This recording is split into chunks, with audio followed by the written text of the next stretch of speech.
രക്ഷിക്കണമായിരുന്നു ഡേറ്റാൻഡി, അല്ലെങ്കിൽ അത് മരിക്കുമായിരുന്നു. എന്താ ഈ പറയുന്നേ ഹൈഡി? ഇതിനെ പാർക്ക് ചെയ്ത് കൊണ്ടുവന്നോ? എന്തിന്? അതിന് ഭക്ഷണം കൊടുത്തില്ലെങ്കിൽ അത് പട്ടിണി കിടന്ന് ചാവുമായിരുന്നു. 2 ദിവസത്തേക്ക് ഇതിനെ ശുശ്രൂഷിക്കേണ്ട ആവശ്യമുണ്ട്. അത് കഴിഞ്ഞ് തിരികെ കൊണ്ടാക്കാം.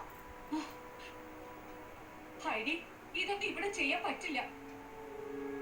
നിനക്ക് ആടുകളെ ഇഷ്ടമാണെന്ന് എനിക്കറിയാം. ഈ പാവത്തിനെ സഹായിക്കണമെന്ന് എനിക്കറിയാം. പക്ഷെ ഈ വീട്ടിൽ ആടിനെ വളർത്താൻ പറ്റില്ല മോളെ. ഇത് ചെയ്തില്ലെങ്കിൽ ചത്തുപോണ്ടേ ചാൻഡി. എനിക്കതിനെ സഹായിച്ചാൽ മതിയാവില്ല. കരയാതെ മോളെ.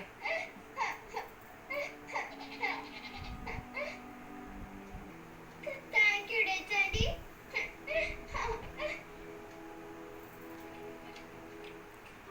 അങ്ങനെ തന്നെ, നല്ല രുചിയുണ്ടല്ലേ?